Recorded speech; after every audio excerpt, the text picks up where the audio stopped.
Hello there, my name is Jonathan Friedman, and you are listening to FAQs by EHN Canada. This is the podcast where we scour the internet for the most frequently asked questions about mental health and addiction and ask an expert for their answers to them. Today it is my honor and my distinct pleasure to introduce my special guest, Ben Borger. Ben is currently the clinical director of the EHN Red Deer Recovery Community. He moved to Red Deer from BC, where he was working in an inpatient treatment facility to be a part of opening the recovery community in Red Deer. Ben has over 10 years of experience in recovery through professional and personal experience. The bulk of his experience has been within recovery-oriented systems of care, which we're going to get into in just a little bit. Ben recently completed his Master's of Social Work from Wilfrid Laurier University. This involved conducting research on individuals' perception of care while attending inpatient treatment for substance use disorder. In his free time, Ben participates in competitive strongman, where he became Alberta's strongest man in 2024. Ben, welcome to the show. How are you doing today? Well, thank you for that introduction, and thank you for asking me to be on the show today. It is my absolute pleasure. I want to know, Ben, before we get into the 5 big questions about recovery-oriented systems of care, how did you get into the field of mental health care? Also, I want to ask about the strong man as well. That's super cool. Sure. Well, like a lot of people that work in this field, my journey into it is with my own personal struggles with addiction. About 11 years ago, I went to treatment for the first time. So I was living in Calgary at the time. My addiction was getting more and more severe to the point where, I wasn't able to hold down a job. I wasn't able to participate in school anymore. And I wasn't able to stay housed, right? Like things were getting very severe. So I ended up going to treatment in Nanaimo. I was sober for about a year. Actually about 15 months. I went to treatment. I did an extended care. I went to sober living accommodations after that. Tried to move back to Calgary. Lasted for a couple months, ended up moving back to, or going back to treatment after a relapse. And so then after that, went to treatment again and stayed. And I decided I wanted to get back into school, pursue something in this field. I got my bachelor's of social work. I started working as a support staff at a treatment center when I was 2 years sober. So I was able to kind of navigate the challenges of my own recovery and helping others recover as well. And then I progressed through there, right? So I ended up completing my bachelor's of social work, becoming a support staff supervisor, moving to be a clinical counselor at that treatment center. And then I started my master's degree. And then the project here in Red Deer became available. I was able to move here into a leadership position and help set up this program, and with a lot of, some amazing team members that were part of it, and get this recovery community rolling. And so I've been here for about 2 years now. It's been great. That's fantastic. What a story. And thank you for sharing that, Ben. So where does strongman fit into all of this? So it's really interesting. I think the first time I was in recovery, as we'll talk about recovery capital a bit more, but in recovery, it's really important to have this holistic level of care. And there was a time in my life where I had a job. I was going to meetings, but I wasn't really connecting with anybody. I was, would get there as soon as the meeting. I was the last one in the door, first one out the door, sitting at the back, not connecting to people, not connecting with my sponsor, and I didn't have any hobbies. I didn't have a sense of purpose. It was just get up, go to work, go to a meeting, maybe watch TV, repeat it all the next day. And, that's not necessarily why I relapse, but just having that in my life as recovery didn't keep me sober. So my second time through this recovery process, or my continuation of it, but my second time through treatment, I got into going to the gym, and then I got the hobby of powerlifting. And powerlifting was something that gave me these short-term goals. It's It's a very tangible thing. When you're going to the gym, you're increasing the weights. 1 week one week I can barely bench 135. The next week you're benching 155. There's those tangible numbers there. I've got short-term goals and long-term goals. There are these PRs, these personal records that I want to hit eventually. There are these short-term goals that I want to hit that I'm working towards. It keeps me something occupied to work towards. So when I was about 1 year sober or so, maybe a little bit over that, I competed in my first powerlifting competition. I ended up doing several powerlifting competitions, moving to, I did nationals twice. In about 2020, I made the transition to focusing more on strongman. I think powerlifting is just squat, bench, and deadlift, and I think I'd gotten bored of that eventually. So I made the move to strongman. There's a lot more variation in that. I've been competing here in Alberta, hoping to get my pro card one day, continuing to strive for that. But it's, again, it's just a hobby, but it's something that keeps me occupied, has purpose, as well as all the other things that bring purpose and enjoyment to my life. Thank you for sharing that. And just before we get into ROSC, what's your big lift or your favorite strongman event to compete in? Oh man, that's a good question. Loaded question, if you will. What's that? A loaded question. Loaded question? Yeah, absolutely. Yeah, there you go. See what you did there. I would say, deadlift has been pretty good. I hit a 735-pound deadlift at a competition in the summer. I enjoy overhead pressing. I was able to log press a 330-pound log this summer. So those are some of my bigger lifts, I would say. Really, really, really cool. Well, thank you for sharing all of that. And Ben, are you ready to get down onto the internet's biggest questions about recovery-oriented systems of care, better known as ROSC? Absolutely.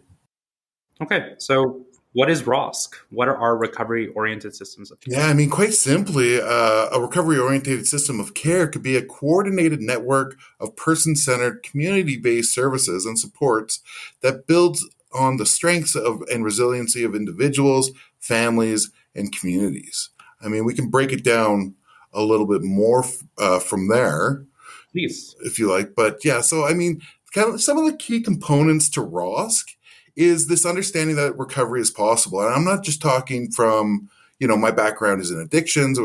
I talk primarily about substance use disorder, but of course, this is about mental health as well. And the notion that recovery is always possible, and it's something that we can work together with. Through a community of services, we can work together and work towards recovery. It's about, and I know this is another one of your questions, but it's about building that recovery capital, this holistic notion of care. It's about understanding that recovery is a personal journey. So what my recovery looks like is not necessarily what your recovery looks like, and understanding that. So, when I'm working with people, when I'm working with clients, it's very important that I'm not putting my goals on them, because it's going to look different for everybody. And truly, it's about building that quality of life to achieve whatever that recovery looks like. It's about inclusivity, so that we're including the family and friend and community in this system of care. It's about having these community-based systems and integrating them at all levels of society as we can, and having that strength-based approach. And that's kind of how I the overview of recovery-oriented systems of care. Love that. And you said, and I'm not sure that we really talk about this enough, but when you say everybody's recovery is different, tangibly, what does that mean? What does it look like as an example for one person compared to another person? Sure.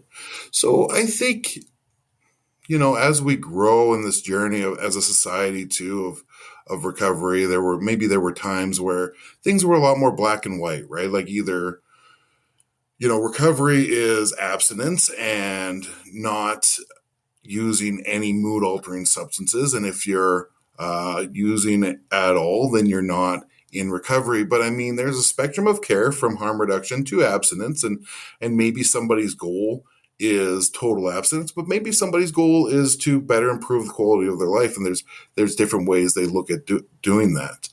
And also, too, people's goals can change, right? Like maybe in the beginning, I say there's no way I'm going to give up this, blank, whatever it is, the substance. And maybe as time goes on, as more things come to light for me, then I realize, okay, my view of recovery does need to change. I think that we can support individuals at different levels without necessarily imparting what we see as recovery on them, and just helping them grow and change and become better humans.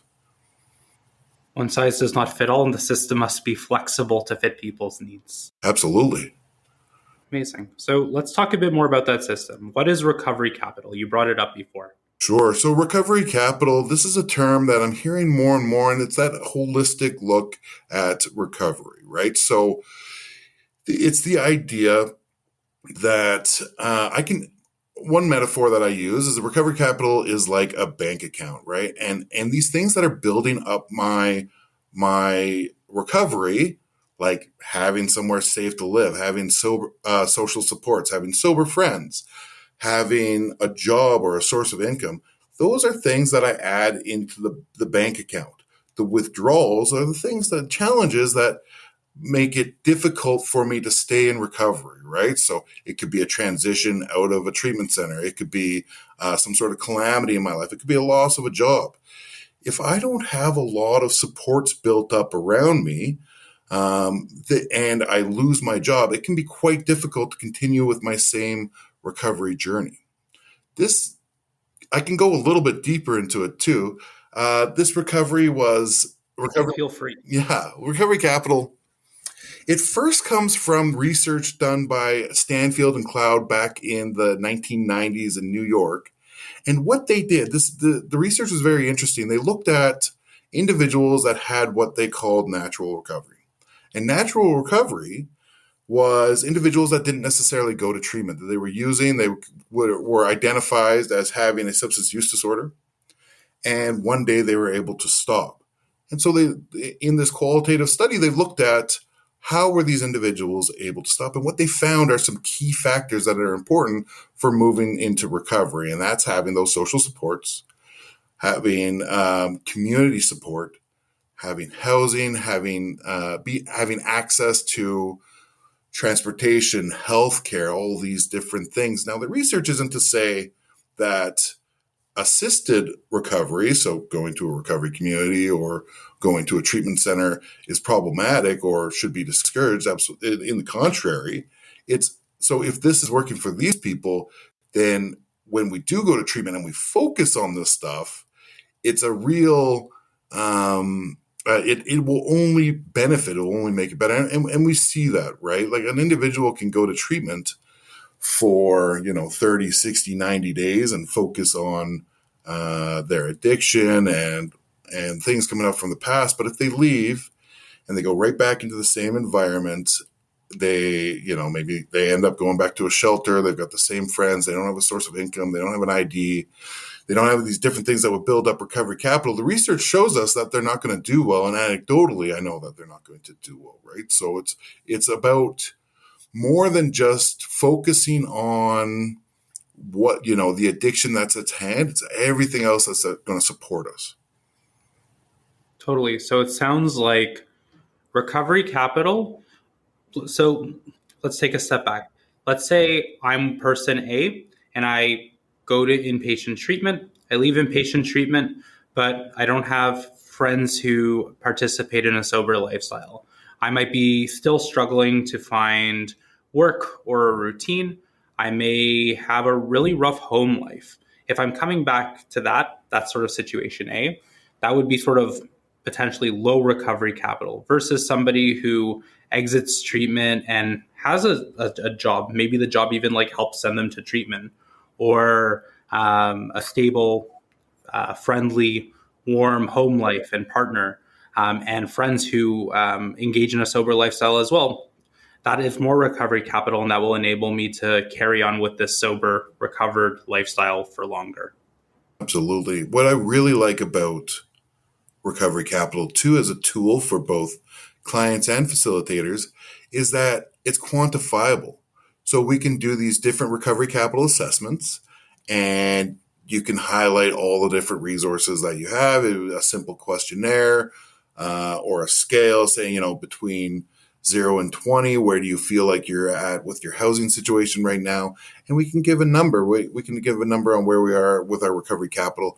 And as you're in treatment, as you're going through the process of recovery, whether you're in treatment or not, whether you're contemplating stopping using substances, you can see where that recovery capital is, and each month do more assessments and see where it's growing, where the weak spots are, what I need to focus on. It's a really useful tool. Really, really interesting. So I'm really interested in what a recovery community specifically is, but you brought up this idea of assessments. In that assessment's view, what is a perfect scenario? What is somebody who has the highest amount of recovery capital? What do they have available to them? Totally. So I often, based on different research, you'll break it down into different domains, but what I typically use is a 5-domain recovery capital model. So that's going to be physical recovery capital, human, social, community, and cultural. And within there, there's a number of different things, but so I'm connected to my community. I've got lots of community supports when I leave treatment, whether that's aftercare supports, that's different mental health supports that are catered to my need. And again, this goes back to the importance of having that recovery orientated systems of care, that there are these supports out in the community when I transition. Culturally, I'm either reconnected to my culture or I'm learning to connect with the culture and that culture that supports me in my recovery journey. I've got those safe social supports, people that are willing to be on their own recovery journey, that are going to be supporting me. When I look at human recovery capital, that's going to be my communication skills, my ability to set boundaries. I've gone through the steps of a 12-step program. If that's what I choose to do, I'm practicing different spiritual principles of meditation, if that's something that I find that is working for me. And I've been able to really build those interpersonal skills to help get my needs met in a safe and healthy way, rather than maybe using maladaptive coping mechanisms that I've been using before. And then the physical recovery capital, we can think about it as the same way as Maslow's hierarchy of needs, kind of that first level. These are the most basic human needs. So do I have those met? Do I have housing? Do I have clothing? Is there a way for me to feed myself? Am I in loads of debt, or have I started to manage that debt appropriately? Do I still have a living wage coming in? Do I have a job or the ability to get a job? That's actually a bit more human capital. But yeah, there are hundreds of different things that could go into building the recovery capital. But one of the biggest things that we say, it's, again, I'll say this again and again, it's, safe housing, safe social supports, and a living wage. And then I've got my coming in, whether that's, there's various different ways that could be achieved.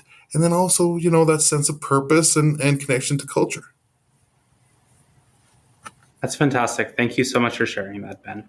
If we take this to sort of a national level, hearing what all of these best practices are, most countries aren't doing all of the things. Most governments aren't doing all of these different things. Let's say there was the country of Ben, Borgerville, or what have you. What are the systems that you would put into place to create this sort of national healthcare system that would take care of people's mental health more holistically? Man, that's a You can come up with a new city name. I didn't do it super loaded question, but there are some places that are actively working towards this, right? And what does that look like? That looks like this spectrum of care, right from harm reduction services that are available in my city, my local to me, able to stay safe. That then moves along this recovery, and those harm reduction services are things that help me move along my journey to treatment. I feel like if someone is ready one of the difficult things is when somebody's ready to go to treatment, that can be a fleeting thought, right? We can go back and forth in our willingness for treatment. And so in the, city of Ben, in this magic wand sort of universe, the day you decide that you're ready for treatment is the day that you show up in treatment. And there you've got mental health supports, addiction related supports, social services supports.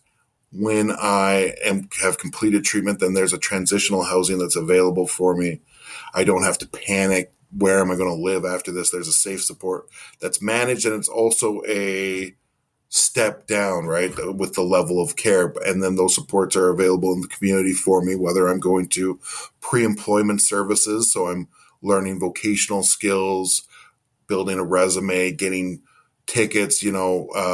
A lot of jobs require first aid, so being able to have a pre-employment services that can get me first aid or help me achieve first aid, getting and then continuing my aftercare journey of mental health. I mean, if I'm working through trauma and other things, that's a process that can take years, right?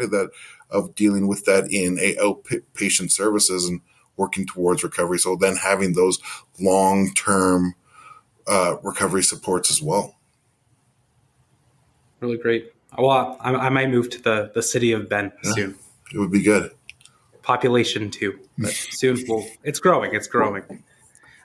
So with that in mind, what are some of the trends you're seeing? What does the future of ROSC look like in our Canadian healthcare system?